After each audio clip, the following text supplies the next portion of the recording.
My husband emptied our joint account while I was on a business trip, thinking he'd finally secured his freedom with another woman. 48 hours later, his world imploded when he discovered I wasn't just his wife. I was the trustee who controlled his $15 million inheritance, and I'd been monitoring every transaction through the financial systems I'd quietly managed for his family for years. He never questioned why his trust fund payments always came through my firm. Before we dive back in, let us know in the comments where you're watching from. And if this story resonates with you, don't forget to subscribe, because tomorrow's story is something truly special I can't wait to share. I stared at my phone in disbelief, sitting in my Miami hotel suite at 3:15 a.m. The banking alert pierced through the darkness. $284,000 withdrawn from joint account. Available balance, $1,247. $284,000. Vanished. In a single electronic transfer. But it wasn't the money. That made my heart race as I gripped the device. It was the text message that had arrived 30 minutes earlier from my husband of 5 years. Elena, I can't pretend anymore. I'm with someone who understands the real me. By the time you see this, I'll be gone. Don't bother looking for me. Before we dive into this story that's about to completely blow your mind, I want you to tell me in the comments where you're watching from right now, and if you've ever discovered that someone you trusted was living a complete lie. Make sure you hit that subscribe button, because what I'm about to reveal will show you how dangerous it can be when people underestimate the quiet ones.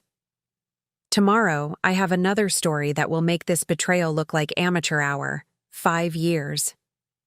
5 years of marriage to Sebastian Whitmore, now Sebastian Castillo, and he thought he knew exactly who he'd married. Elena Castillo, the soft-spoken trust and estate attorney from Denver who happened to handle some paperwork for his family's investments. The woman who preferred reading legal briefs to attending his expensive social events.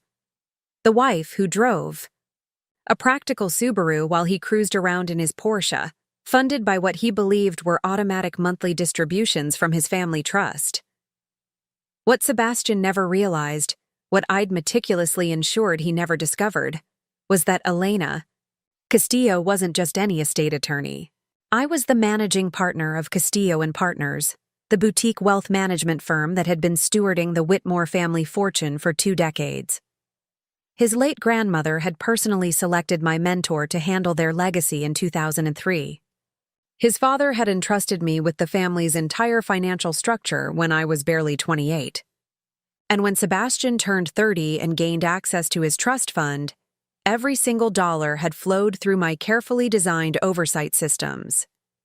The irony was almost poetic as I accessed my secure wealth management portal, watching the real-time, monitoring dashboard that tracked every account, investment, and transaction connected to the Whitmore estate. Sebastian believed he was living off his rightful inheritance, but the reality was infinitely more complex. The monthly allowances he received, the credit lines he accessed, the luxurious lifestyle he maintained, all of it operated through financial instruments I controlled with sophisticated discretion. I could still picture our first meeting, 4 years before our wedding, at the annual Whitmore Foundation Gala in downtown Denver.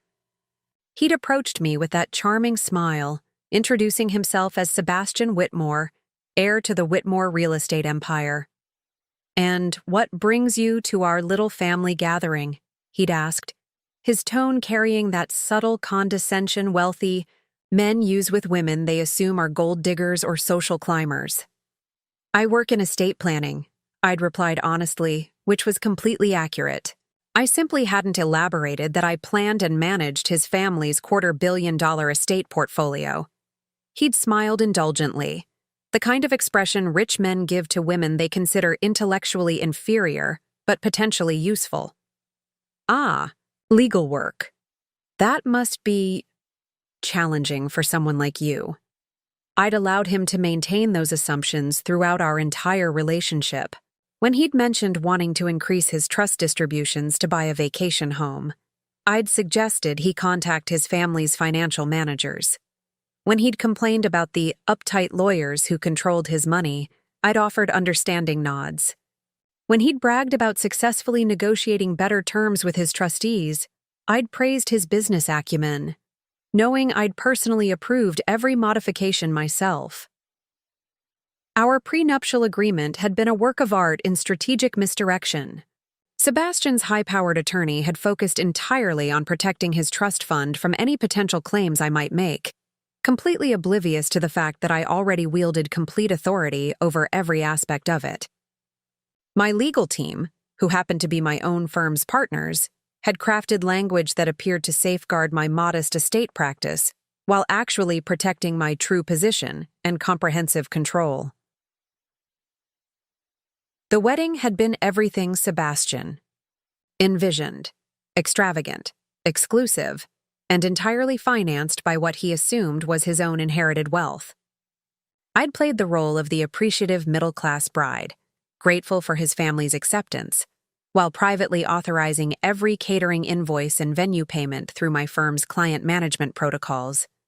But now, sitting in this elegant Miami high-rise with the crushing weight of his betrayal settling over me, I realized Sebastian had finally committed the one act of financial recklessness I'd been unconsciously preparing for. He thought he was stealing from his financially naive wife. He had absolutely no comprehension that he'd just robbed the woman who held absolute power over his entire economic existence. My encrypted phone vibrated with a priority message from my senior associate, David Park, who managed day-to-day operations, while I handled client relations. Sebastian contacted our office yesterday, asked about emergency fund access. Rebecca told him you were traveling. He seemed unusually urgent about timeline. A second message appeared immediately. Also, Richard Whitmore called this morning. Sebastian informed him about the separation and wants to discuss trust restructuring. Should I arrange a conference call? Richard Whitmore, Sebastian's father, who had personally requested that I provide extra oversight of his son's financial decisions after we married. Richard, who had no idea his son was betraying the woman he'd specifically trusted to protect the family legacy from his son's impulsive tendencies. I set the phone aside and moved to the floor-to-ceiling windows, gazing out at Miami's illuminated coastline. 32 floors below, the city pulsed with late-night energy, unaware that in Penthouse Suite 3204, a woman was about to execute decisions that would fundamentally alter several lives forever.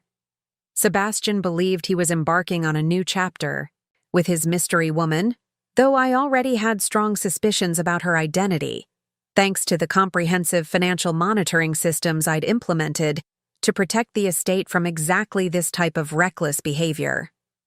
He was convinced he was finally escaping his boring, professionally limited wife.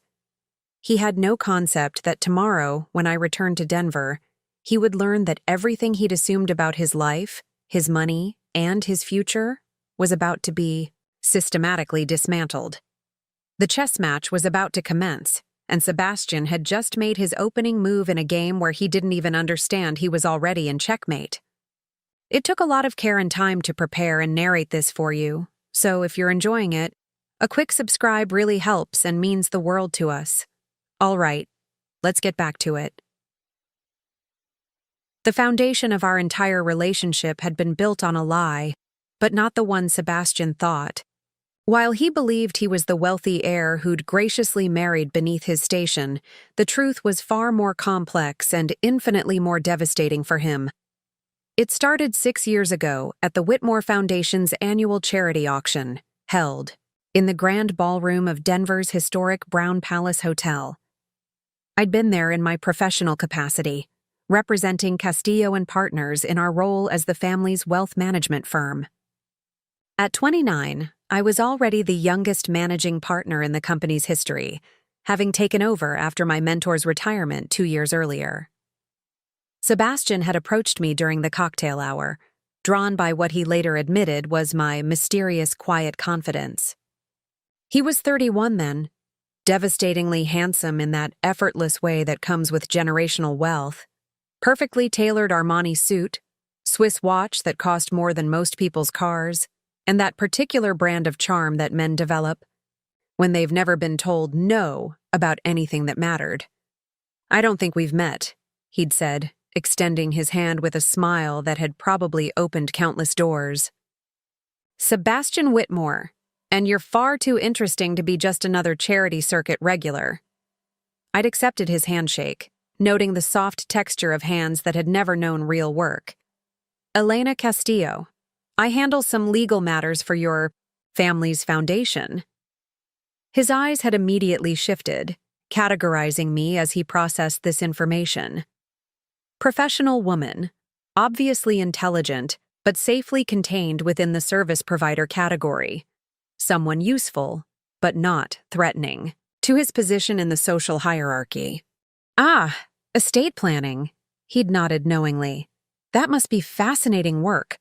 All those complicated documents and tax strategies." His tone carried the subtle condescension of someone explaining something to a child. "I imagine it's quite technical," I'd smiled politely, allowing him to continue his assumptions. "It has its complexities." What Sebastian didn't know, what I had no reason to reveal at a casual social gathering, was that I wasn't just handling some legal matters for his family. I was the architect of their entire financial structure. Every trust modification, every investment strategy, every distribution schedule flowed through my office. The monthly payments that funded his luxurious lifestyle, the credit lines that supported his expensive hobbies, the investment returns that maintained his social status, all of it required my personal approval. "You know," he'd continued, leaning closer with practiced intimacy, "most people find estate law incredibly dry, but I bet you make it interesting." His smile was designed to be charming, but there was something calculating behind his eyes. "I'd love to hear more about your work sometime. Over dinner, perhaps?" I should have recognized the warning signs then, the way he immediately assumed I'd be flattered by his attention.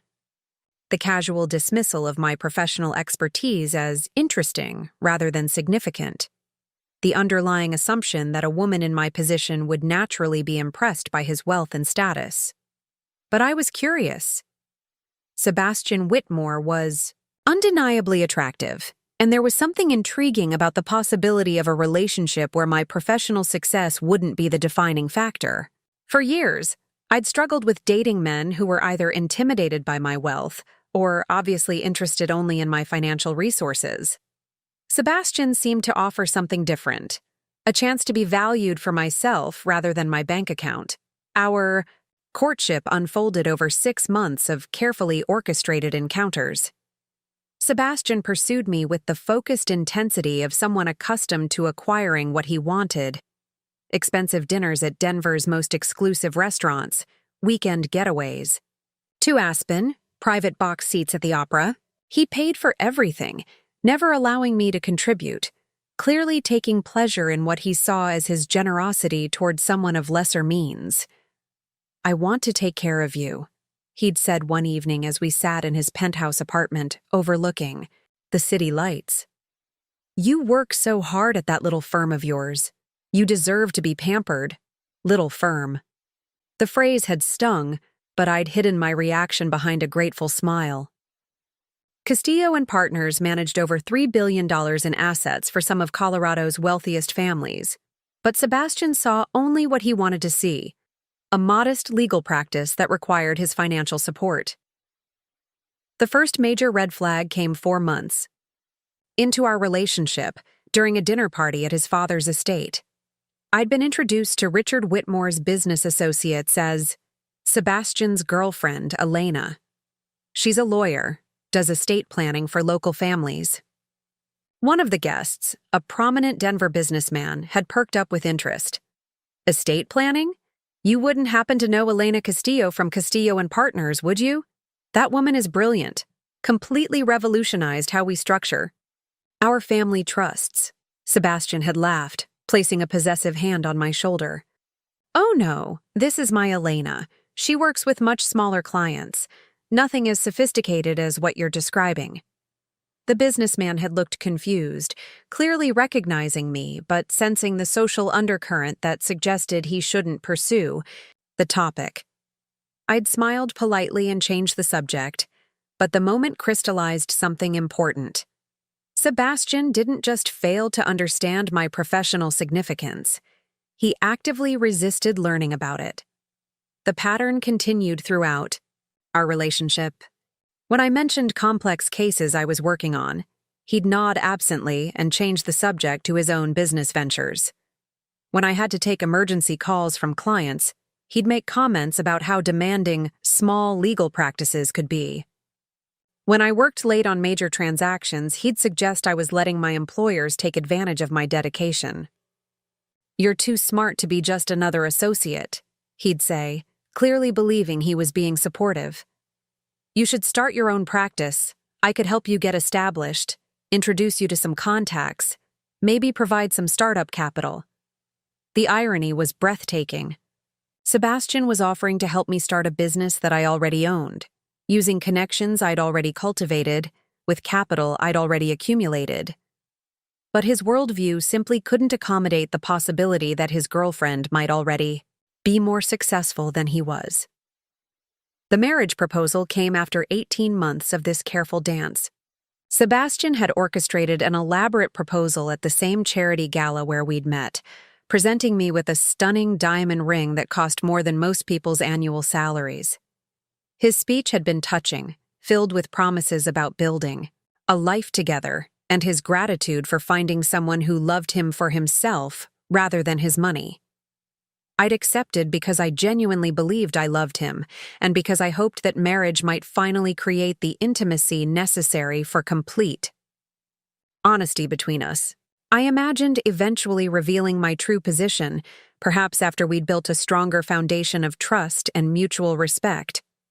That revelation never came.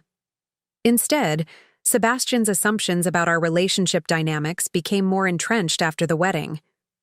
He insisted on managing our joint finances, magnanimously allowing me to contribute my modest salary to our household expenses, while he covered the major costs.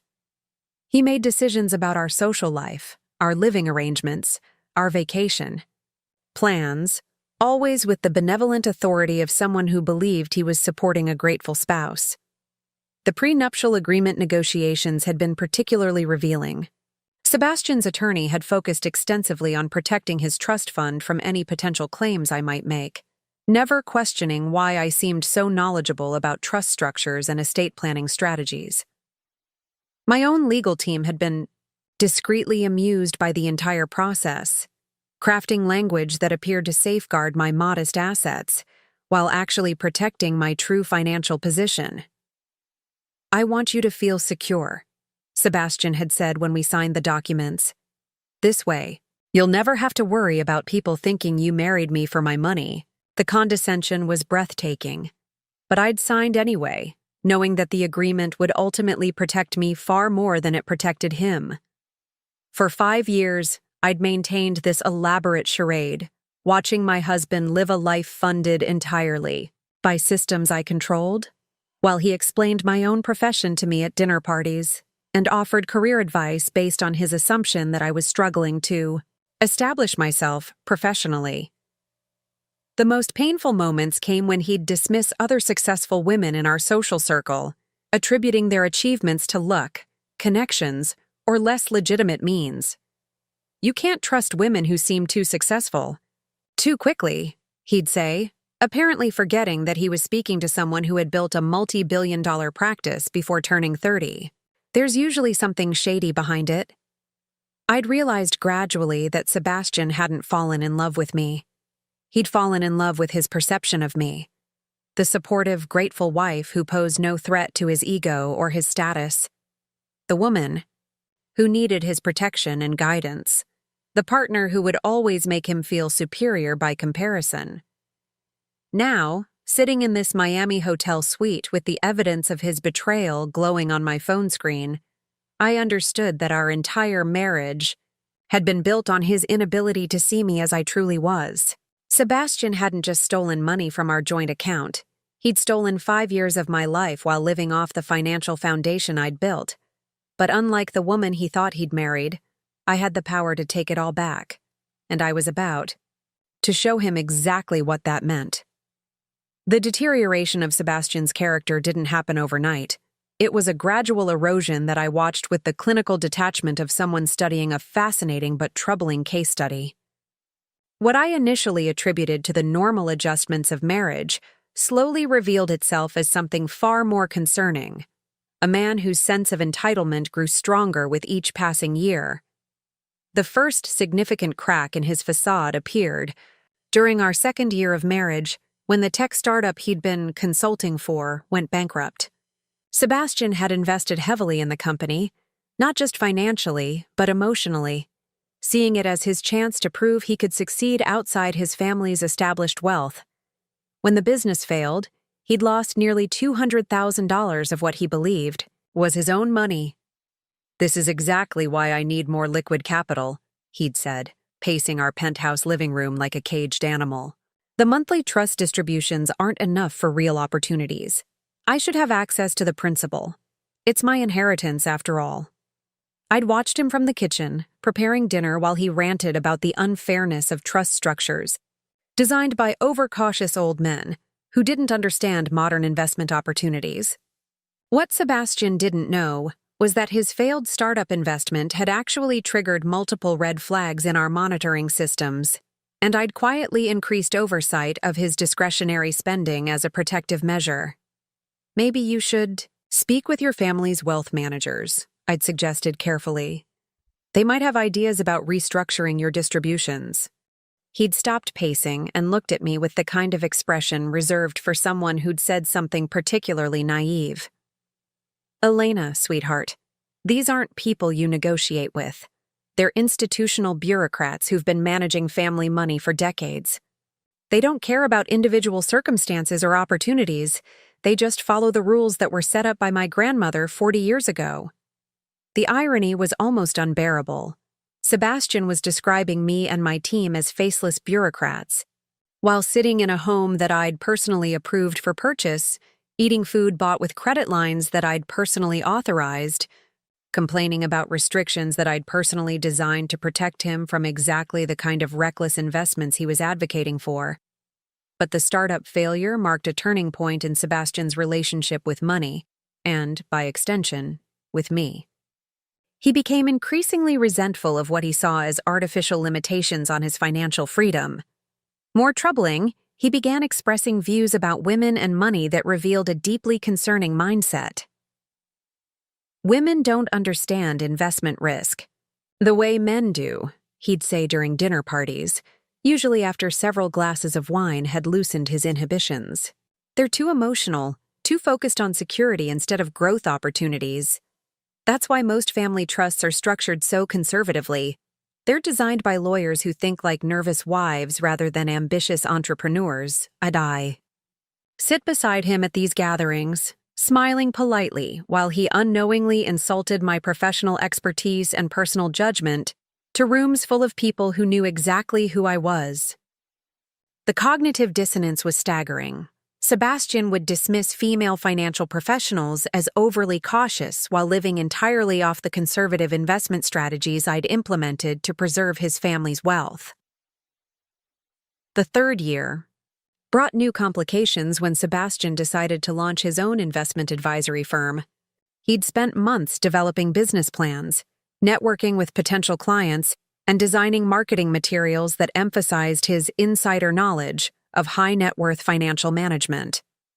"I'm finally going to build something of my own," he'd announced proudly, showing me glossy brochures that featured his photograph alongside testimonials from clients he hadn't actually acquired yet. "No more waiting for trust distributions or asking permission for every major expense. I'll be generating my own wealth." What Sebastian didn't realize was that his business plan had several fundamental flaws that would have been obvious to anyone with actual experience in wealth management. His target market was already oversaturated, his fee structure was unsustainable, and his investment strategies were dangerously speculative. More concerning, he was using his family name and apparent wealth as primary selling points, essentially marketing himself as successful based on assets he didn't actually control. I gently suggested he might want to consult with established professionals before launching, offering to introduce him to colleagues who could provide guidance. His response had been swift and cutting. "Elena, I appreciate your concern, but estate planning and investment management are completely different fields," he'd said with the patient tone of someone explaining something obvious to a child. "You understand wills and trusts, documents, and legal procedures. I'm talking about active wealth creation, market analysis, strategic portfolio management. It requires a completely different skill set." The condescension was breathtaking, but what truly disturbed me was his complete inability to recognize that he was describing my daily responsibilities. Sebastian was lecturing me about portfolio management while living off portfolios I managed. He was explaining market analysis to someone who had successfully navigated multiple economic downturns while protecting billions in client assets. He was teaching strategic wealth creation to the person who had grown his family's assets by 340% over the past decade. His business venture predictably failed within 8 months. The clients he'd managed to attract were mostly friends and family, members who invested modest amounts out of social obligation rather than confidence in his abilities. When market volatility hit several of his speculative positions simultaneously, he lost nearly 60% of his clients' investments in a single quarter. The failure devastated Sebastian in ways that went far beyond financial loss. He'd staked his sense of masculine competence on proving he could succeed independently, and the crushing reality of his limitations sent him spiraling into a depression that manifested as increased drinking, social withdrawal, and growing resentment toward anyone he perceived as more successful. "The whole system is rigged," he'd complain during long, wine-fueled evenings at home. "People with real vision get crushed by bureaucratic thinking and risk-averse decision-making. If I had access to serious capital, real money, not these monthly allowances, I could show everyone what's possible." It was during this period that Sebastian began staying out later, claiming he was networking with potential business partners or attending industry events that might lead to new opportunities. His explanations became increasingly vague, his schedule more erratic, and his attitude toward our marriage noticeably cooler. The first concrete evidence of his deception came through the financial monitoring systems I'd implemented to protect the Whitmore estate. Sebastian had opened new credit accounts without informing me, accounts that were technically legal under our prenuptial agreement, but triggered automatic alerts in our security protocols. The spending patterns were immediately suspicious, expensive, dinners at restaurants we'd never visited together, hotel charges in cities where he'd claimed to be attending business meetings, jewelry purchases that never resulted in gifts for me. Most telling were the cash advances, large amounts withdrawn from ATMs in patterns that suggested regular payments to someone specific. I'd confronted him gently, mentioning that I'd noticed some unusual expenses on our joint credit monitoring reports. His reaction had been explosively defensive. "Are you seriously questioning my spending now?" he'd demanded, his face flushing with anger I'd rarely seen directed at me. "I'm trying to rebuild my career after a setback, and you're monitoring my expenses like I'm some kind of financial liability?" The accusation was particularly painful because it revealed how completely Sebastian misunderstood our relationship dynamics.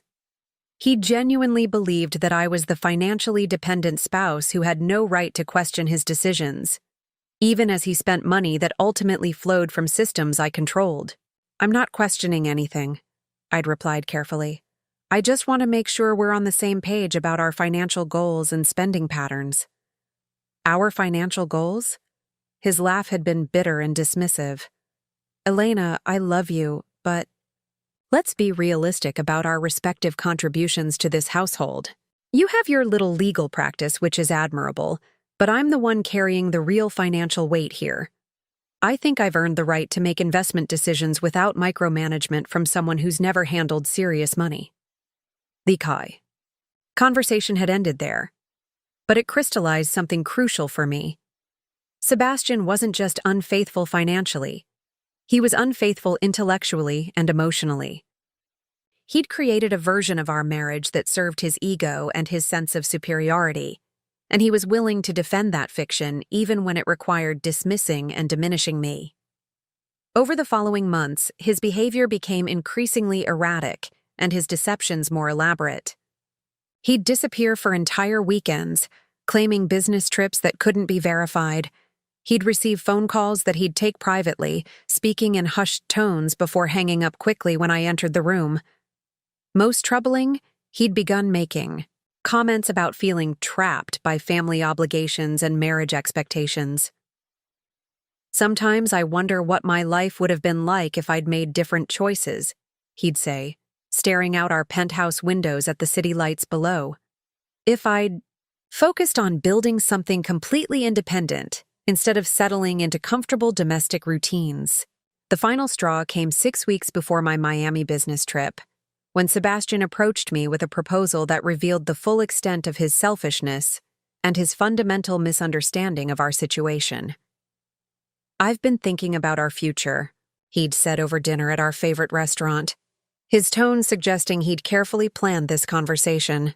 "I love you, Elena, but I think we both need to be honest about whether we're really helping each other grow as individuals." He'd paused, clearly expecting me to ask what he meant, but I'd simply waited for him to continue. "I think we should consider a trial separation," he'd finally said. "Maybe 6 months apart to figure out what we really want from our lives and our relationship. You could focus on building your practice without worrying about household responsibilities, and I could pursue some opportunities that require more flexibility and risk-taking than our current situation allows." The proposal was breathtaking in its narcissism. Sebastian wanted permission to explore other options while maintaining the financial security of our marriage and the social respectability of being temporarily separated rather than divorced. He was asking me to subsidize his midlife crisis while he decided whether I was worth keeping. I'd agreed to consider his proposal, knowing that his trial separation would likely become permanent once he'd secured his next relationship and sorted out his financial arrangements. What Sebastian didn't realize was that agreeing to consider his proposal had given me time to prepare for the inevitable moment when he'd make his final move. That moment had arrived with the empty bank account and the text message that ended our marriage. Sebastian had finally revealed himself completely, not as the sophisticated, successful man he pretended to be, but as someone whose character couldn't withstand the pressure of real responsibility or authentic partnership. Now, as I sat in my Miami hotel suite reviewing the evidence of his betrayal, I understood that Sebastian's theft wasn't just about money. It was about power. He'd taken what he thought was my financial security as the ultimate expression of his dominance in our relationship. He had no idea that he'd just declared war on someone who controlled every aspect of his financial existence, and I was about to show him exactly what that meant. The transformation from betrayed wife to strategic commander happened in the space of a single phone call. At 4:17 a.m., still sitting in my Miami hotel suite with the evidence of Sebastian's theft glowing on multiple screens, I made the decision that would change everything. I wasn't going to react emotionally to his betrayal. I was going to respond professionally, with the same methodical precision I used to protect my clients' assets from threats. My first call went to David Park, my senior associate and the only person at Castillo and Partners who knew the full extent of my personal situation. David had been with the firm for 8 years, recruited directly from Goldman Sachs when I'd needed someone who could handle the most complex trust structures without asking uncomfortable questions. More importantly, he was someone I trusted, absolutely with sensitive information. "Elena?" His voice was alert despite the early hour, a skill developed during years of managing crises across multiple time zones. "What's wrong?" "Sebastian has made his move," I said simply, my voice surprisingly steady. "He emptied our joint account and left. I need you to implement Protocol 7 immediately." Protocol 7 was something we'd developed 3 years earlier, though I'd hoped never to use it. It was a comprehensive financial containment strategy designed to protect high-net-worth clients from family members who might attempt to exploit their access to shared resources. The protocol included immediate account freezes, asset protection measures, and enhanced monitoring of all financial activities connected to the target individual. Understood, David replied without hesitation. How comprehensive do you want this to be? I considered the question carefully. Protocol 7 had multiple levels of implementation, ranging from basic protective measures to complete financial isolation. Given Sebastian's theft and his clear intention to permanently abandon our marriage, there was only one appropriate response. Full implementation, I said. Everything. I'll need authorization codes from you, plus documentation of the triggering event, David continued, his tone shifting to business mode. How quickly do you need this operational? I want the initial measures in place within 6 hours, I replied. Full implementation by the time I return to Denver tomorrow evening. After ending the call with David, I opened my laptop and began accessing the secure systems that would allow me to coordinate the response personally. What Sebastian didn't understand, what he couldn't possibly have anticipated, was that his theft had triggered automatic alerts across multiple financial institutions and monitoring services. The Whitmore Family Trust wasn't just protected by legal documents. It was safeguarded by sophisticated technology that tracked every transaction, every account access, every attempt to move or redirect funds. My second call went to Miranda Chen, the head of security for our firm's high net worth clients. Miranda was a former FBI financial crimes investigator who specialized in tracking complex money movements and identifying potential threats to client assets.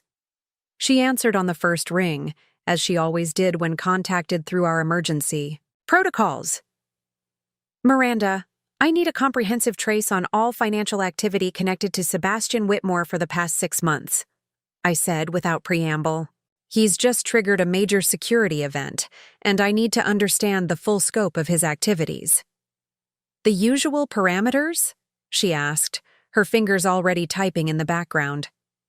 Expanded parameters, I replied. I want to know every account he's accessed, every transaction he's made, every financial relationship he's established. Include credit monitoring, travel records, and any unusual spending patterns that might indicate undisclosed relationships or obligations. Miranda's skills were legendary in our industry.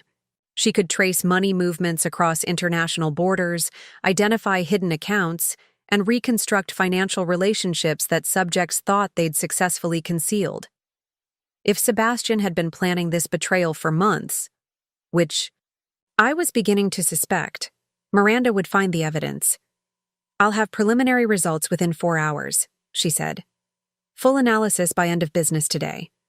My third call was to James Sullivan, our firm's senior legal counsel and the architect of many of our most sophisticated trust structures.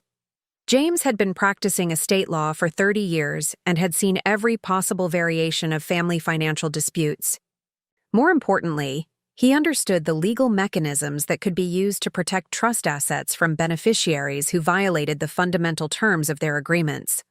James, I need you to review the Whitmore Trust documents immediately, I said as soon as he answered. Specifically, I need to know what enforcement options we have if a beneficiary has engaged in theft from a spouse who also serves as a trustee. There was a pause as James processed the implications of my question. Are we talking about Sebastian? He asked carefully. We are, I confirmed. He's stolen nearly $300,000 from our joint account and abandoned the marriage. I need to understand what legal remedies are available under the trust terms. Give me 2 hours, James replied. I'll pull the original documents and review all the enforcement clauses. If memory serves, there are some very specific provisions about beneficiary conduct that might be relevant here. While I waited for my team to begin their work, I turned my attention to the personal logistics of Sebastian's betrayal. Using my secure tablet, I accessed our home security system and reviewed the footage from the past week. What I saw confirmed my worst suspicions about the premeditated nature of his actions. The cameras showed Sebastian systematically removing personal items from our penthouse over several days. Clothes, important documents, electronics, and several pieces of expensive artwork that he'd claimed were family heirlooms. He'd been careful to take only items that appeared to be his personal property, but the pattern suggested planning rather than impulsive action. More telling were the timestamps on his activities. Sebastian had been accessing our home safe during hours when he thought I was asleep, removing documents and cash reserves that he had no legitimate reason to need. The safe contained emergency funds and important papers related to both our personal finances and my business operations. His access to it represented a violation of trust that went far beyond the joint account theft. I forwarded the security footage to Miranda with instructions to include it in her comprehensive analysis. Then I opened my private investigation files, resources I'd hoped never to use against my own husband, but which had become necessary as his behavior grew increasingly suspicious over the past year. The files contained detailed records of Sebastian's activities compiled by discreet security professionals who specialized in matrimonial investigations. What they revealed was a man who had been living a double life for at least 8 months, possibly longer. The woman was named Vivian Cross, a 28-year-old social media influencer and aspiring model who specialized in lifestyle content aimed at wealthy audiences. She'd met Sebastian at a Denver nightclub 6 months earlier, but their relationship had developed quickly beyond casual dating. Credit card records showed expensive gifts, luxury hotel stays, and exclusive restaurant dinners that Sebastian had carefully hidden from our joint financial oversight. More disturbing were the real estate records that Miranda's preliminary search had uncovered. Sebastian had been looking at properties in Scottsdale, Arizona, expensive condominiums and rental properties that were far beyond what his legitimate income could support. He'd even submitted applications for several units, using financial information that grossly overstated his actual assets and income. The pattern was clear. Sebastian hadn't just betrayed our marriage impulsively. He'd been systematically planning his exit for months, establishing a new relationship, exploring relocation options, and building a financial foundation for his post-marriage life. The joint account theft was simply the final step in a comprehensive plan to extract himself from our relationship while securing as much financial advantage as possible. By 8:00 a.m., my team had begun reporting back with their initial findings. David confirmed that Protocol 7 was fully operational. All accounts connected to Sebastian had been flagged for enhanced monitoring. His access to trust distributions had been temporarily suspended pending a full review, and alert systems had been activated across all financial institutions where the Whitmore family maintained relationships. Miranda's preliminary investigation revealed even more troubling details. Sebastian had established 3 separate credit accounts using his trust fund income as collateral, accounts that I hadn't been informed about despite our joint financial planning arrangements. He'd also made several large cash withdrawals from ATMs in patterns consistent with regular payments to a third party, likely Vivian Cross, though possibly other expenses related to his secret life. Most significantly, Miranda had discovered evidence of communication between Sebastian and a private wealth management firm in Phoenix. The communication suggested that Sebastian had been exploring options for transferring his trust fund assets to new management, presumably as part of his plan to relocate and establish financial independence from our shared arrangements. James Sullivan's legal analysis provided the final piece of the puzzle I needed. The Whitmore trust documents contained several enforcement provisions that I'd helped draft years earlier, designed to protect the family assets from beneficiaries who might engage in destructive or unethical behavior. Sebastian's theft from a joint account with his spouse, who also happened to be a trustee, triggered multiple violation clauses that could result in the complete suspension of his trust fund access. More importantly, the trust documents included specific language about beneficiary obligations to act in good faith toward family members and financial partners. Sebastian's systematic deception and theft constituted a clear violation of these obligations, providing legal grounds for permanent termination of his trust fund benefits. "Elena," James said during our follow-up call, "I've never seen a case where the enforcement provisions were more clearly applicable. Sebastian has essentially violated every major conduct requirement in the trust documents. You have legal authority to take extraordinarily strong action here.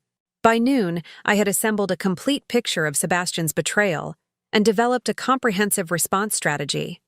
This wasn't just about recovering the stolen money or ending our marriage. It was about demonstrating that actions have consequences, especially when those actions involve betraying someone who had been protecting your interests for years. Sebastian thought he was stealing from a financially dependent wife who would be devastated by his abandonment. He had no idea that he'd just declared war on the woman who controlled every aspect of his financial future, and I was about to show him exactly what that meant. The game was about to begin, and Sebastian had already lost. He just didn't know it yet. The flight back to Denver felt like the longest 3 hours of my life, but not because of anxiety or uncertainty. I felt the calm focus that comes with absolute clarity about what needs to be done. By the time we touched down at Denver International Airport, every piece of my response strategy was in motion, coordinated with the precision of a military operation. Sebastian's world was about to collapse, and he still had no idea what was coming. My phone buzzed with updates throughout the descent. David confirmed that all trust fund distributions had been suspended as of 9 a.m. Mountain Time. Miranda had traced Sebastian's location to a luxury resort in Scottsdale, where he'd checked in under his own name with a female companion. No attempt at discretion, no concern about discovery. James had prepared the legal documentation that would formalize the trust enforcement actions. Pending my final authorization, the moment I stepped off the plane, I made the call that would change everything. "Sebastian?" I said when he picked up on the third ring, his voice carrying the lazy contentment of someone enjoying what he thought was a successful escape. "Elena." His tone shifted immediately, wariness creeping in. I got your messages. Look, I know this is difficult, but how's Scottsdale?" I interrupted smoothly, my voice perfectly calm. "The Phoenician resort looks beautiful this time of year. Vivian must be enjoying the spa services." The silence that followed was deafening. I could practically hear his mind racing, trying to understand how I could possibly know where he was or who he was with. "I don't know what you're talking about," he finally managed, but his voice had lost all its confidence. "Sebastian, we need to have an honest conversation," I continued, settling into the back seat of the car that David had sent to collect me. "About the money you took from our joint account, about Vivian Cross, about the real estate applications in Scottsdale, about the credit accounts you opened using your trust fund as collateral. Should I continue?" Another long silence. When he spoke again, his voice was smaller, defensive. "Elena, I can explain everything. This isn't what it looks like." "Actually, it's exactly what it looks like," I replied. "But that's not the important part anymore. The important part is what happens next." "What do you mean?" I took a deep breath, savoring this moment of revelation. "Sebastian, do you remember when we first met and I told you I worked in estate planning?" "Of course. But what does that have to do with, and do you remember how you've spent the last 5 years explaining trust fund management to me? Lecturing me about investment strategies? Dismissing my understanding of wealth management as naive and limited?" His breathing was audible now, shallow and rapid. "Elena, what are you getting at?" "I'm getting at the fact that you've been living off money that I control, Sebastian. Every monthly distribution from your trust fund, every credit line you've accessed, every investment decision that's funded your lifestyle for the past 5 years, all of it has required my personal approval." The sound he made was barely human, somewhere between a gasp and a moan of comprehension. "That's impossible," he whispered. The Whitmore Trust is managed by Castillo and Partners," I said, my voice gaining strength with each word. The firm I own. The firm I've been running since before we met. I'm not Elena Castillo, struggling estate planning attorney. I'm Elena Castillo, managing partner of the company that has controlled your family's entire financial legacy for the past decade. The phone went completely silent. For a moment, I thought he might have hung up, but I could still hear his ragged breathing. You're lying, he finally said, but there was no conviction in his voice. Am I? Let me prove it to you, Sebastian. As of 9 a.m. this morning, I suspended all distributions from your trust fund, pending a comprehensive review of beneficiary conduct violations. Your credit cards linked to the trust accounts have been frozen. The emergency credit lines you established without my knowledge have been called in for immediate payment. You can't do that, he said, panic creeping into his voice. Those are my accounts, my trust fund. Actually, I can do that, and I just did. You see, Sebastian, when you signed those trust documents 5 years ago, the ones you never bothered to read carefully because you assumed they were standard forms, you agreed to specific conduct requirements. Theft from a spouse, fraudulent, financial applications, and systematic deception all constitute violations that trigger immediate enforcement actions. I could hear him moving around now, probably pacing, his breathing becoming more erratic. The money you stole from our joint account? I continued. That was my money, Sebastian. Money I transferred from my personal accounts to cover our household expenses. You didn't steal from our shared resources. You stole from the woman who has been subsidizing your entire adult life. This is insane, he said, his voice rising. You've been lying to me for 5 years. You've been controlling my money without telling me. The accusation was so absurd that I almost laughed. I've been protecting your money, Sebastian, from bad investments, from fraudulent schemes, from exactly the kind of reckless financial decisions you've been making for the past year. The startup that failed?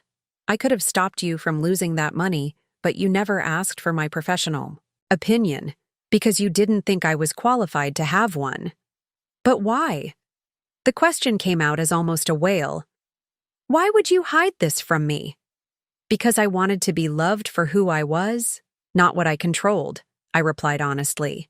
I wanted a relationship based on mutual respect and genuine connection, not financial dependency or power dynamics. I thought if you could love Elena the person, maybe eventually you could handle Elena the professional. And now? Now I know that you never loved Elena the person. You loved the idea of Elena, the grateful, dependent wife who made you feel superior and successful.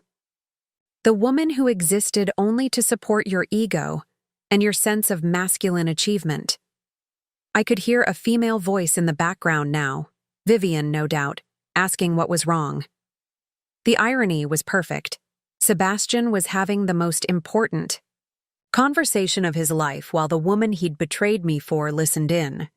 Elena, please, he said, his voice breaking. We can work this out. I made mistakes, but we can fix this. I'll come home, we'll go to counseling, Sebastian, you don't understand, I interrupted. This isn't a marriage problem anymore. This is a legal and financial problem. You've violated the terms of your trust fund agreement. You've committed theft from a trustee. You've filed fraudulent financial applications using assets you don't actually control. These aren't relationship issues. These are grounds for permanent trust termination and potential criminal charges. The silence that followed was profound. I could almost see him processing the full implications of what I was telling him. What do you want? He finally asked, his voice barely a whisper. I want you to understand what you've done, I replied. For 5 years you've lived in a house I bought, driven cars I financed, eaten food I paid for, traveled on vacations I funded, and maintained a lifestyle that was completely dependent on my professional success. And throughout all of it, you treated me like I was intellectually inferior, professionally limited, and financially dependent on your generosity. Elena, I'm not finished, I said firmly. You stole money from our joint account thinking you were taking my life savings. You abandoned our marriage thinking you were leaving me financially devastated. You moved in with another woman thinking you were trading up from a wife who couldn't offer you the lifestyle you deserved. My voice grew stronger, more controlled. But what you actually did was steal from your trustee, violate your fiduciary obligations, and demonstrate exactly why the trust fund restrictions exist in the first place. You've proven that you can't be trusted with significant financial resources, and now you're going to live with the consequences of that proof. What consequences? He asked, though I think he already knew. As of this afternoon, the Whitmore Family Trust will be restructured to remove you as a beneficiary, I said calmly. Your father will be informed of the circumstances that led to this decision. The credit accounts you opened fraudulently will be closed, and the outstanding balances will be your personal responsibility. The money you stole from our joint account will be recovered through legal action. You're destroying my life, he said, his voice hollow. No, Sebastian, I replied. I'm simply stopping my protection of the life you destroyed yourself. For 5 years, I've been shielding you from the consequences of your poor judgment and reckless behavior. I've been providing you with financial stability you never earned and lifestyle you never deserved. Now you get to find out what your life looks like without that protection. And us? He asked quietly. Our marriage? There is no us, Sebastian. There never really was. There was you, living off resources I provided while treating me like I was beneath your notice. There was me, hoping you might eventually see me as an equal partner worth respecting. But there was never an actual partnership between two people who understood and valued each other. I could hear Vivian's voice more clearly now, asking Sebastian what was happening, demanding to know who he was talking to. The woman he'd chosen over me was about to discover that she'd hooked up with a man whose financial prospects had just evaporated completely. Elena, Sebastian said one last time, his voice desperate. Please, don't do this. I'll do anything. You already did everything, Sebastian, I replied. You showed me exactly who you are when you thought I couldn't defend myself. Now I'm showing you exactly who I am and what happens when you underestimate the wrong person. I ended the call and immediately contacted James Sullivan to authorize the final implementation of all enforcement measures. By the time Sebastian returned to Denver, if he could afford to return to Denver, his world would be completely different. The revelation was complete. Now came the systematic delivery of consequences. The legal machinery moved with ruthless efficiency once I authorized the final enforcement measures. By 5 p.m. that same day, Sebastian's financial world had been systematically dismantled with the eye. Precision of a controlled demolition. Every safety net he'd taken for granted, every assumption he'd made about his secure future, every foundation of his comfortable existence. Gone. James Sullivan called first with the formal legal updates. Elena, the trust restructuring is complete, he reported with professional satisfaction. Sebastian Whitmore has been removed as a beneficiary effective immediately. All future distributions will be redirected to charitable foundations as specified in the original trust documents enforcement clauses. His father has been notified and has signed off on the decision. The conversation with Richard Whitmore had been surprisingly brief, according to James.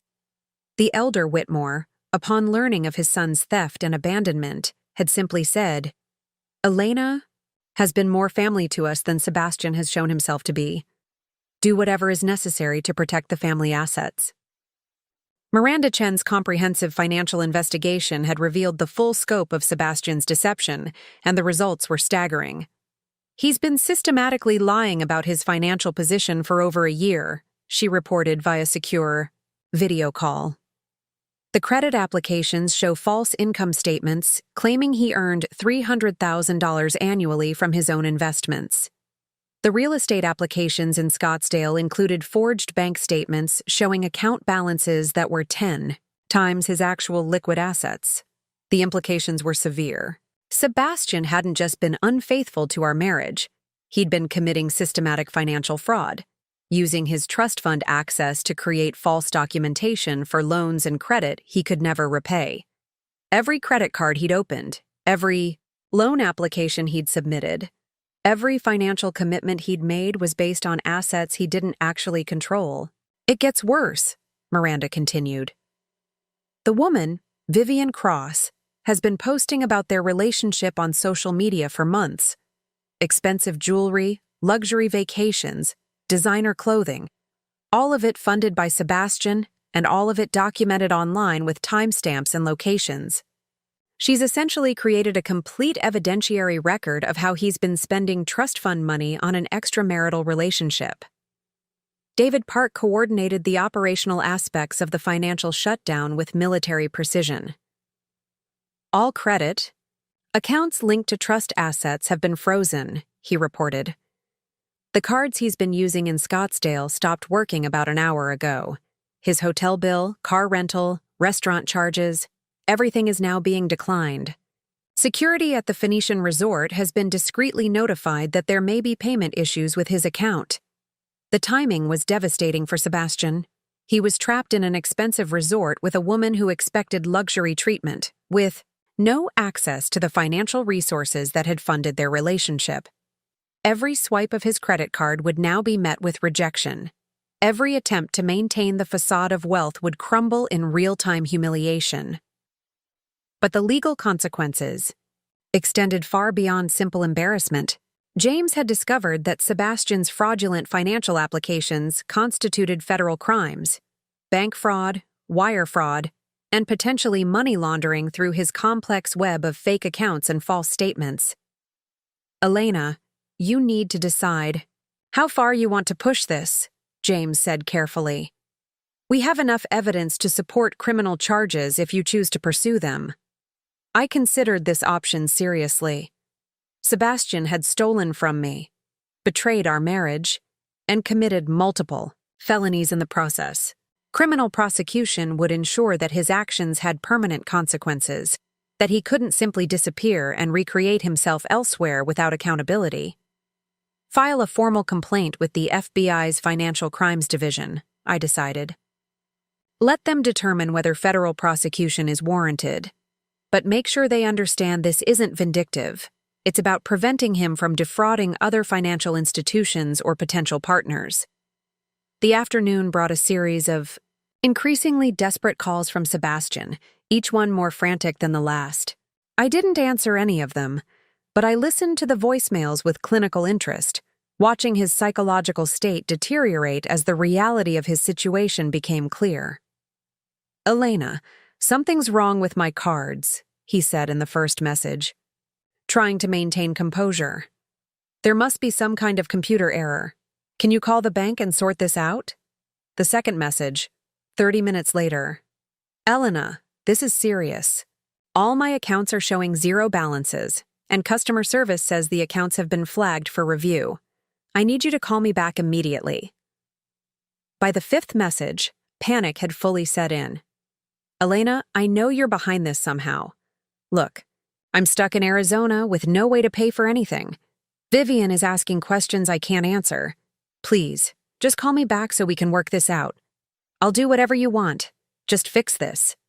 The final message came at 8 p.m., and Sebastian's voice was barely recognizable. Elena, they're kicking us out of the hotel. They want payment for the entire week, and none of my cards work.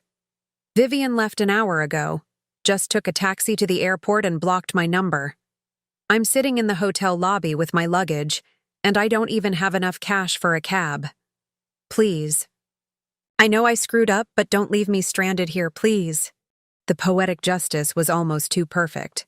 Sebastian, who had spent 5 years explaining financial management to me while living off my professional expertise, was now experiencing firsthand what it meant to have no financial resources or professional competence to fall back on. Miranda's real-time tracking showed that Sebastian had attempted to contact 17 different financial institutions, trying to establish emergency credit or access alternative funding sources. every application was immediately rejected due to the fraud alerts now attached to his Social Security number and identification documents. He tried to call his father 3 times, David reported. Richard Whitmore hasn't taken any of the calls. Sebastian also attempted to reach several of his former business associates, but none of them returned his messages. Word is already spreading through Denver's financial community about what happened. The social consequences were accelerating beyond what I had anticipated. Denver's wealthy social circles operated on reputation and trust, and news of Sebastian's financial fraud and marital betrayal was spreading rapidly through networks of lawyers, investment advisors, and family friends. His social status was evaporating as quickly as his financial access. "Elena?" James called with an update that surprised even me. "I just received a call from the Arizona Attorney General's office. Apparently, Vivian Cross filed a complaint against Sebastian for fraud, claiming he misrepresented his financial status to induce her into a relationship. She's alleging that he promised to support her lifestyle and business ventures based on assets he doesn't actually possess." The irony was breathtaking. Sebastian's mistress was now pursuing legal action against him for the same type of financial deception he'd been practicing throughout our marriage. Vivian had expected a wealthy benefactor and discovered she'd attached herself to a financially ruined fraud instead. By 10 p.m., I had received confirmation that Sebastian had finally managed to secure a basic hotel room near the Phoenix airport, using the last of his available cash reserves. Miranda's monitoring showed that he'd purchased a bus ticket back to Denver, scheduled to arrive in 3 days. His return would be met with divorce papers, criminal fraud charges, and complete social and financial exile from the life he'd built on foundations of deception and entitlement. The systematic justice was nearly complete. Sebastian had emptied our joint account, believing he was stealing my life savings and leaving me financially devastated. Instead, he'd triggered the destruction of his own financial future while revealing the full extent of his character flaws to everyone who had ever respected or trusted him. "Elena," David said during our final call of the day, "I have to ask, how do you feel about all this? It's been an extraordinary day of consequences, but this was also your marriage ending." I considered his question carefully as I sat in my downtown office, looking out at the Denver skyline that represented my professional achievements and the life I'd built through my own competence and hard work. "I feel relieved," I said finally. "For 5 years, I've been protecting someone who was actively undermining and dismissing me.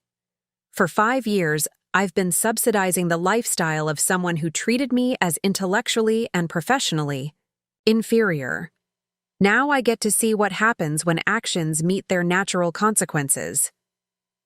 The phone rang again, Sebastian's 20th attempt to reach me that day. I declined the call without hesitation. Tomorrow would bring the final phase, rebuilding my life without the exhausting burden of maintaining Sebastian's illusions or accommodating his limitations. But tonight, I felt the deep satisfaction of seeing justice served with mathematical precision. Sebastian had gambled everything on his assumption that I was powerless to defend myself. He'd lost that gamble completely, and now he would spend years living with the consequences of underestimating the wrong woman. 6 months after Sebastian's bus ride back to Denver as a financially ruined man, I stood in the newly renovated penthouse that had once housed our marriage of illusions. The space had been completely transformed, walls removed to create flowing open areas, Sebastian's heavy masculine furniture replaced with pieces that reflected my actual tastes, and most importantly, a state-of-the-art home office where I could work without pretending to be anything less than who I truly was. The divorce had been finalized with remarkable speed. Sebastian, facing potential federal fraud charges and with no financial resources to mount a legal defense, had signed every document James Sullivan presented to him. The prenuptial agreement that he'd thought protected his assets from me had instead protected my assets from him, leaving him with no claim to any marital property and no leverage to negotiate better terms. "How does it feel to finally live as yourself?" asked Sarah Martinez, my new assistant, as she helped me prepare for the evening's charity gala. Sarah was brilliant, ambitious, and completely aware of who she was working for from day one. No compartmentalization, no hidden identities, no exhausting performance of being less than I was. I considered her question while reviewing the guest list for tonight's event.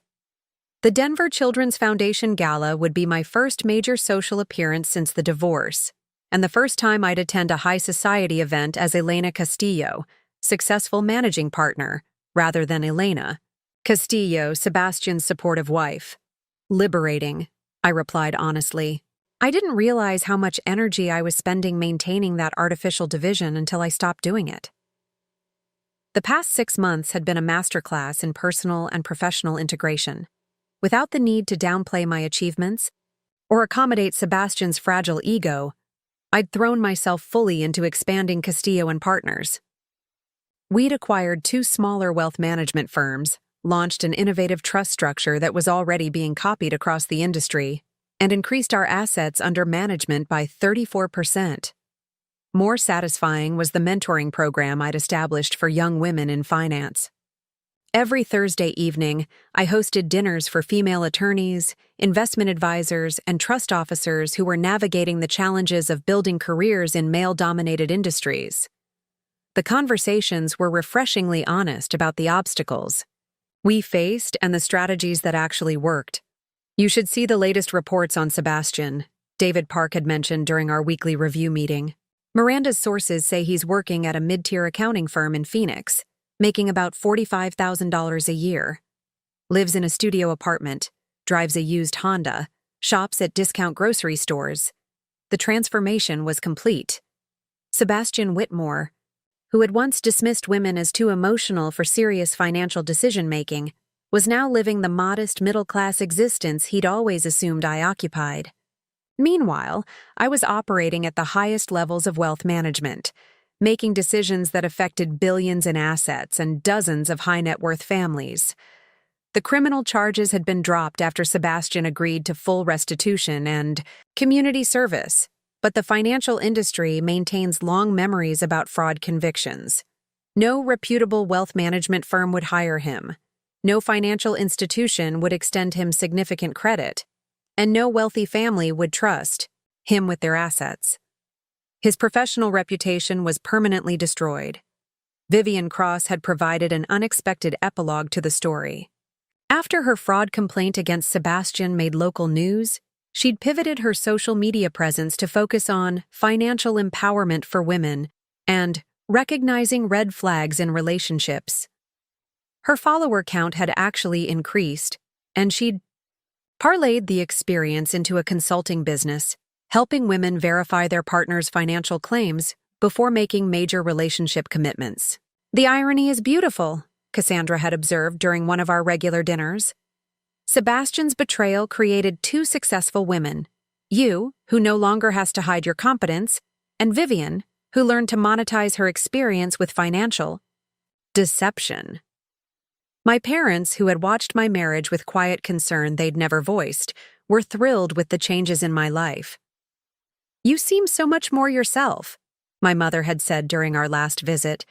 "I always worried that Sebastian made you smaller somehow, but I didn't know how to say it without seeming unsupportive." Their observation was more accurate than they realized. Living with someone who consistently undermined my professional judgment and dismissed my expertise had indeed made me smaller.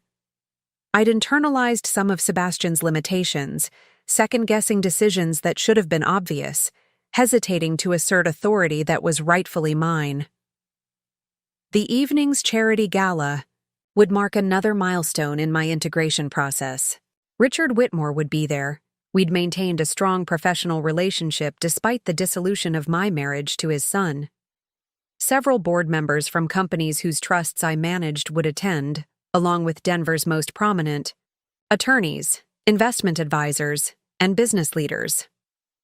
For the first time in years, I would move through that world as Elena Castillo, accomplished wealth manager, rather than Elena Castillo, Sebastian's wife who happened to work in legal services. Are you nervous about seeing people who knew you during the marriage? Sarah asked as she handed me the diamond earrings I'd chosen for the evening. Expensive pieces I'd bought for myself, rather than gifts from a husband who'd been spending my money to buy them. Surprisingly, no, I realized. If anything, I'm looking forward to it. These are people I've been working with professionally for years, while pretending to be someone else personally. Tonight, those two identities finally align. The transformation went beyond professional circumstances. I'd started dating again, carefully and selectively, but with complete transparency about my career and financial position from the first conversation. No more allowing men to make assumptions about my status or capabilities. No more accommodating someone else's need to feel superior. Dr. Michael Stevens, a successful surgeon I'd met through mutual friends, had taken the direct approach perfectly. "Sarah mentioned you run a wealth management firm," he'd said during our first coffee meeting. "That must be incredibly challenging and rewarding work. I'd love to hear about what drew you to that field." The contrast with Sebastian's approach was startling. Where Sebastian had immediately categorized and dismissed my professional life, Michael was genuinely curious about my expertise and accomplishments. Where Sebastian had needed to feel financially superior, Michael was comfortable with successful partners and saw professional achievement as attractive rather than threatening. We'd been seeing each other for 3 months now, and the relationship felt entirely different from my marriage. Built on mutual respect, honest communication, and genuine appreciation for each other's capabilities. I never had to diminish myself to make him comfortable, and he never assumed he knew better than I did about my own areas of expertise. "Elena, the car is here," Sarah announced, interrupting my reflection. I took one final look in the mirror, seeing not the performance of Elena, the supportive wife, but the authentic expression of Elena, the accomplished professional. The woman looking back at me was confident, successful, and completely comfortable with her own power and expertise. The charity gala was everything I'd anticipated: elegant, well-attended, and filled with Denver's most influential business leaders. But what I hadn't expected was how natural it felt to move through that world without any pretense or performance. Conversations flowed effortlessly about market trends, regulatory changes, and investment strategies. Board members sought my opinion on complex trust issues. Attorneys asked for my perspective on estate planning innovations. For the first time in years, I could engage fully and authentically with my professional peers without worrying about contradicting some fictional version of myself I'd been maintaining at home. "Elena." Richard Whitmore approached me near the end of the evening, his expression serious but warm. "I want you to know that the family considers you one of our most valued advisors, regardless of the personal circumstances that have changed. Your professional judgment and personal integrity have been exemplary throughout a very difficult situation." His acknowledgement meant more than he probably realized. Richard was confirming that my professional reputation had not only survived the divorce, but had been enhanced by the way I'd handled Sebastian's financial misconduct. As I drove home that evening, I reflected on the journey from compartmentalized existence to integrated authenticity. Sebastian's betrayal had been devastating, but it had also been liberating. His theft from our joint account had triggered consequences that revealed the true power dynamics in our relationship and forced me to stop accommodating his need to feel superior to me. The woman who had built a successful wealth management firm didn't need to pretend to be financially dependent on anyone. The professional who managed billions in client assets didn't need to accept lectures about investment strategies from someone living off her family's money. The expert who had restructured dozens of complex trust arrangements didn't need to smile politely while being explained her own profession. Sebastian had emptied our joint account thinking he was stealing my life savings and leaving me powerless.